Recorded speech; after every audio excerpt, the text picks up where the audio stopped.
Subscribe for daily IELTS material.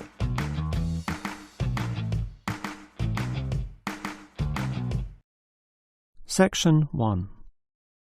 You will hear two flatmates, Tom and Richard, talking about their new flatmate who has just moved in the week before. First, you have some time to look at questions 1 to 6.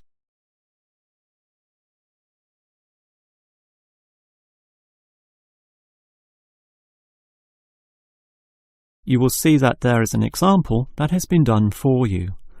On this occasion only, the conversation relating to this will be played first. Hi, Richard. I'm glad I caught you here. Can I just talk to you about something? Our new flatmate, Anders, is not quite what I had hoped. I was wondering if you shared my concerns about some of his behaviour. The new tenant's name is Anders, so Anders has been written in the space. Now we shall begin. You should answer the questions as you listen, because you will not hear the recording a second time. Now listen carefully and answer questions 1 to 6. Hi, Richard. I'm glad I caught you here. Can I just talk to you about something? Our new flatmate, Anders, is not quite what I had hoped. I was wondering if you shared my concerns about some of his behaviour. Yes, Tom, I know what you mean, but we can't be entirely negative. He has good points. I mean, at least he's quiet. He doesn't play loud music all night or bother others or turn his TV up, disturbing everyone. Sure, he's quiet, but remember our last flatmate? He'd say hi to you and smile and treat everyone politely. In comparison, this new guy is very impolite. He just grunts in reply and sometimes ignores me altogether. I guess that's just his way. You know, just his character. I don't think he realises he's being impolite, and it shouldn't matter to us too much. We can just ignore him too and quietly live our own lives. But his friends are hard to ignore when they visit. I know what you mean, but how often does that happen? I rarely see them, maybe once or twice a month. If they came more often, it might be a problem, but as it is, such rare visits don't matter so much. Wouldn't you say so? Well, I'm not sure, since it's very obvious when they're here because of all the cigarette smoke in the house. It stinks up the place, and you know we don't allow smoking on the premises. Well, I've never seen them doing this. Maybe they do it outside. Perhaps we can talk to Anders about it. Always remember, though, in one respect, he's a good tenant, and it's the most important aspect. The previous flatmate would always pay the rent late. I know what you're going to say. This guy pays promptly. But there's more to being a good tenant than prompt payment. I mean, you need to turn off the TV, clean up your dishes, dress respectably, be polite, and so on. I guess what I'm saying is that basically you need to cooperate with the others, and this new guy fails significantly in this respect. Okay, I suppose you have a point there. Before you hear the rest of the conversation, you have some time to look at questions 7 to 10.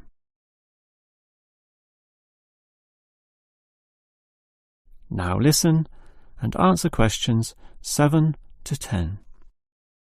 I tell you what, Tom, why don't we talk to our new flatmate, Anders, about these issues?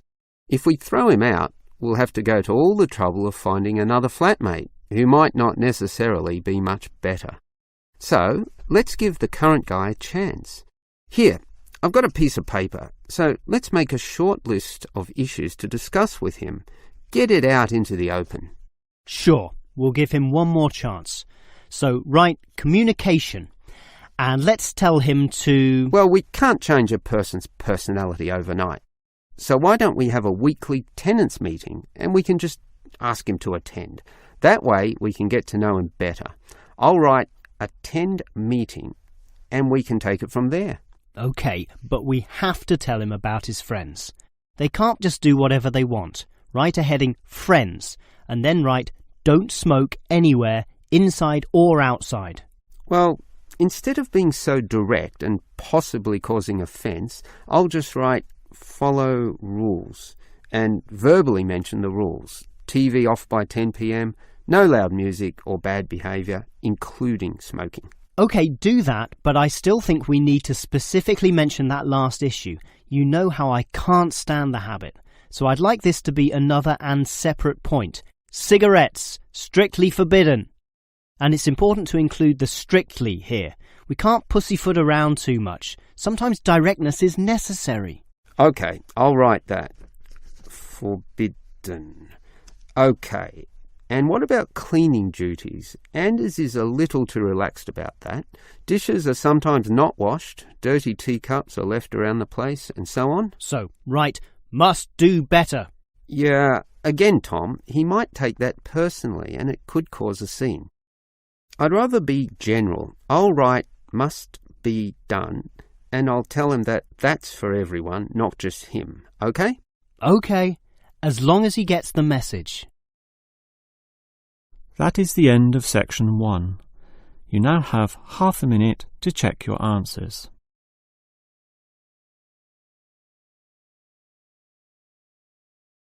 Now turn to section 2. Section 2.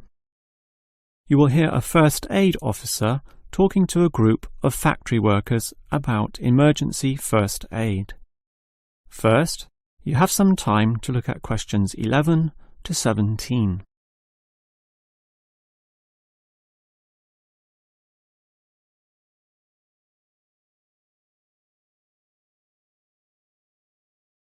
Now listen carefully and answer questions 11 to 17. Hello everyone. Now you know why I'm here. You all work in a factory, and in this environment there always remains a significant possibility of accidents happening, in which case first aid will be necessary. What is first aid? It is the provision of emergency on-site care when an injury occurs, and it is essential for everyone to know, if only simply, the steps which must be followed. There are, of course, minor injuries which may happen, not needing further medical care beyond the intervention of the first aider, but you can never be sure, thus the following steps must always be followed. These can be abbreviated to the words Dr. ABC, in other words, DRABC. The D stands for danger, and that's the first issue to keep in mind.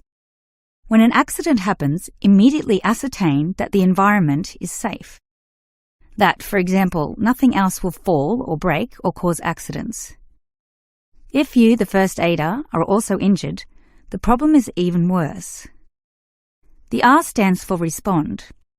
You must then ascertain the best response. Once all the danger has been eliminated and the distress calls sent out, the appropriate action is, obviously, to help the injured party. Alright, that leads to A, which stands for airway. In order to stay alive, all people need to have an open airway to allow breathing. A conscious person will automatically clear their own airway. But if unconscious, this may not happen. The brain is stopped or hindered from properly directing the body, and, obviously, in the worst case, death can result. For this reason, the injured person is normally put into the recovery position. Placed on the side, tilting the head back and ensuring that there are no blockages in the mouth. To free any such blockages, the back can be slapped or the chest compressed, allowing anything to be spat out. Now that the airway is free, check for B, or breathing. If breathing is not happening or is irregular, the first aider may have to assist with what is technically known as cardiopulmonary resuscitation, or more commonly, CPR. This involves breathing for the patient through mouth-to-mouth contact, while periodically massaging the heart through compressions to the chest. This combination allows blood and oxygen to flow around the body, keeping the patient alive, hopefully until medics, such as doctors, advanced first aiders, or ambulance staff arrive.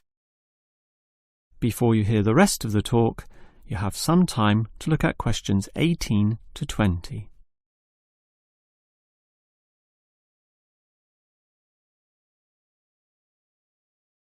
Now listen and answer questions 18 to 20. Now, it's certainly good to have knowledge of emergency first aid, but, obviously, the best situation is simply not to have accidents occur in the first place. For that, you need to be aware of safety issues, but just saying be aware does not usually achieve much. It is more important to have an appointed person whose job is to ensure awareness and work safety. Safety inspections would obviously be part of their job, whereby they can make sure, for example, that the first aid boxes are fully equipped.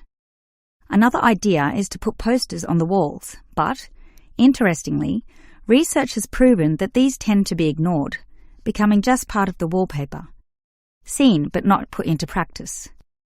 It is much better if everyone is just instilled to not be reckless, that is, to not rush into situations without thinking about the possibility of accidents. And instilling this mindset is part of the job of the safety officer. Some other suggestions are ongoing first aid training and no accident reward or star systems. These have had some success, but nothing beats a regular meeting, say once a month, in which the subject of safety is brought to the attention of everyone, and any outstanding issues related to this are thoroughly discussed. That is the end of section 2. You now have half a minute to check your answers.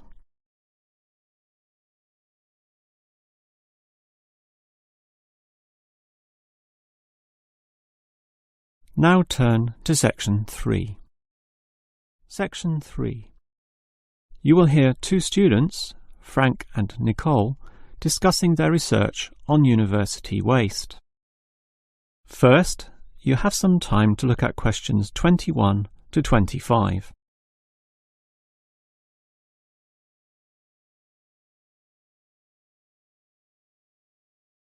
Now listen carefully and answer questions 21 to 25. Hi, Nicole. As you know, we've got to decide on the best ways this university can reduce its waste. You inspected the eastern campus and I did the western buildings. Did you do all the interviews as well? Yes, I interviewed all the staff, who made some good observations, and I interviewed some of the students. The students said little that was interesting. They don't seem to care that much. It was the cleaners, surprisingly, who revealed the most relevant facts. That's not surprising to me. They empty all the bins, so they see the waste firsthand, whereas the staff just throw things away without thinking. What item was most commonly disposed of? Well, it really depended on where I interviewed. In the cafeteria precinct, obviously paper plates and cups were thrown away all over the place. There was almost no attempt at recycling. However, across the university in general, it was paper copying that filled up most bins, far more than plastic or other forms of waste. Do people care about this, then? Well, some do, if you can believe them. I must have interviewed about 30% of customers in the cafeteria, and the results were mixed. Out of all the people I interviewed, well over half, maybe about 55% of them, were quite honest about it, telling me that they had little concern. The other fraction, 45%, were more troubled. Yes, but do they do anything about it? Surprisingly, quite a significant percentage do something, even if they aren't particularly concerned. I mean, small things. About 10% bring their own cups to the cafeteria, for example, and at least 1/3 said they use recycling bins. So, in total, it's an equal split between those who do something or those who don't. So why do so many people remain inactive, particularly over an issue they should care about more? I think they do care, and many of them are prepared to do something. Obviously, there's an element of laziness, but I'd say that it's relatively small. If they knew what to do, and if stringent systems existed, or if the importance of this was made clearer to them, I'm sure you'd see a much larger percentage of people actively working towards helping our environment. Well, there's cause for optimism at least. Before you hear the rest of the conversation, you have some time to look at questions 26 to 30.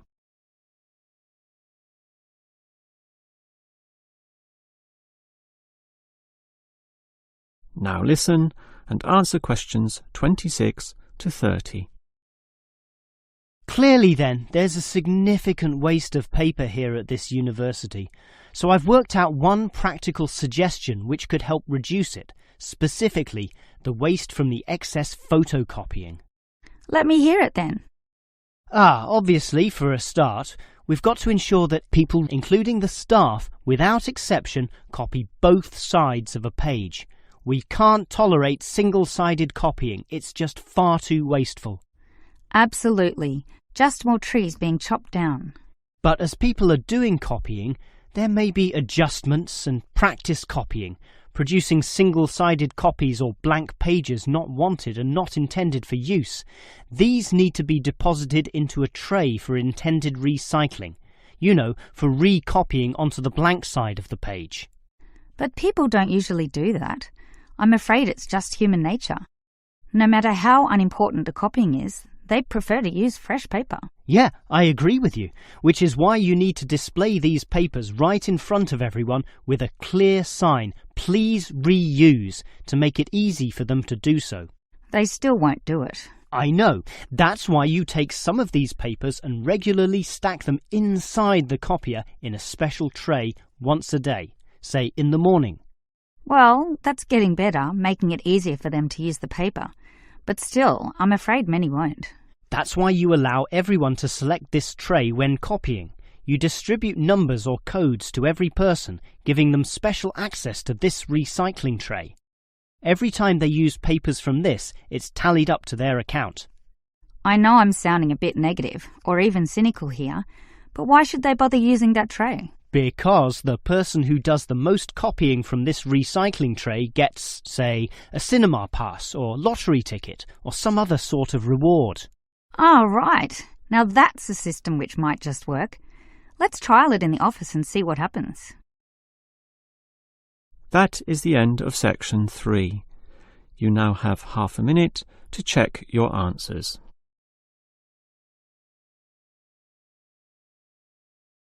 Now turn to section 4. Section 4. You will hear a lecturer discussing techniques for removing carbon dioxide from the atmosphere. First, you have some time to look at questions 31 to 33.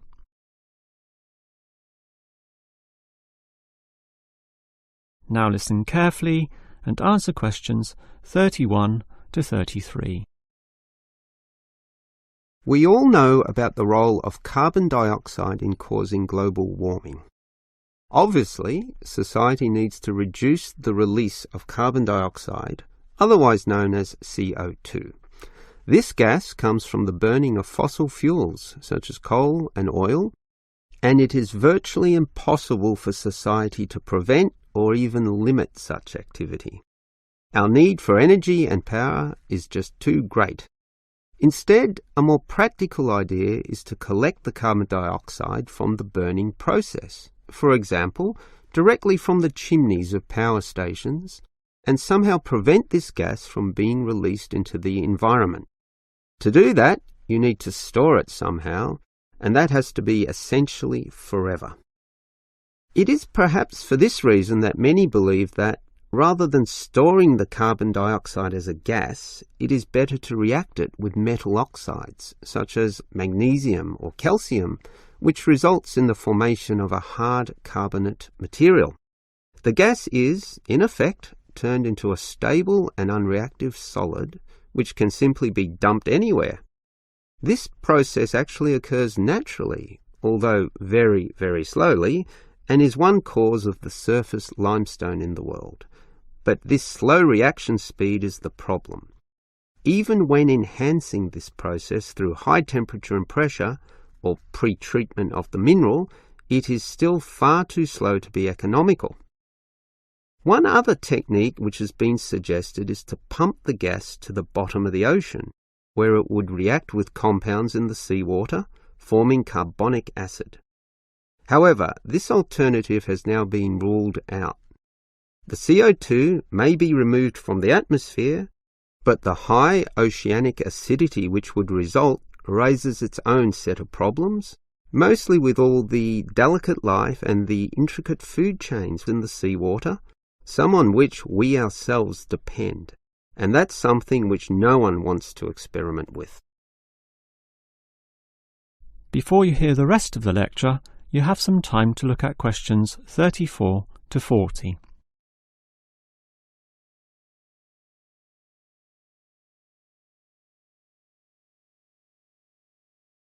Now listen and answer questions 34 to 40.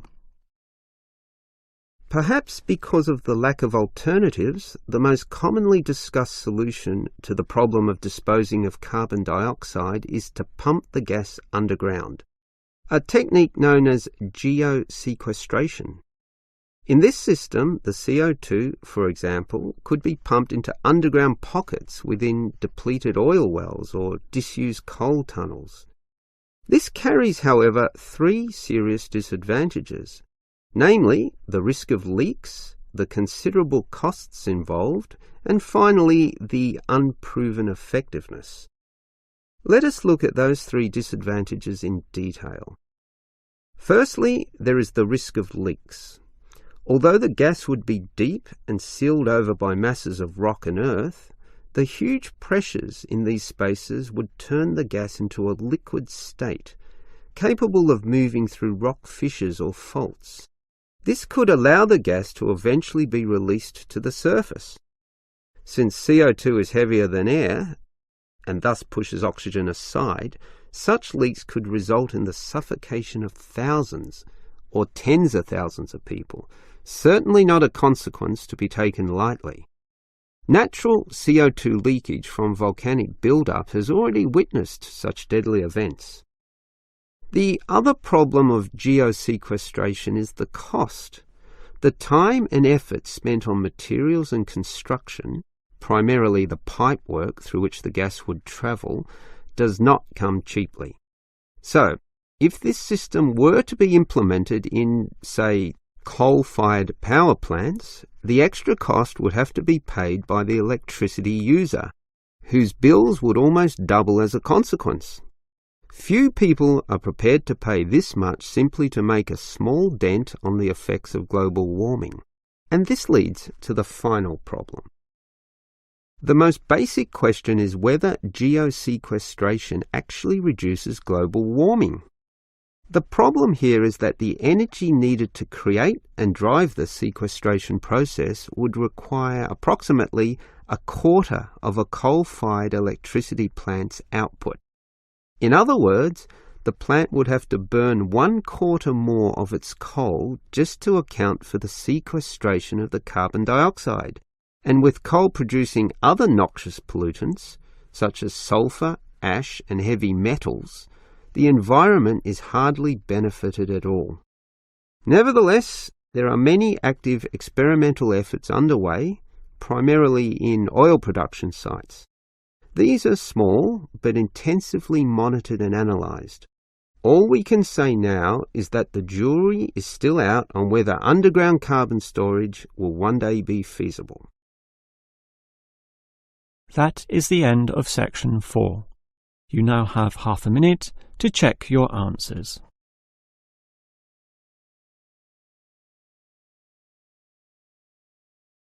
That is the end of the listening test.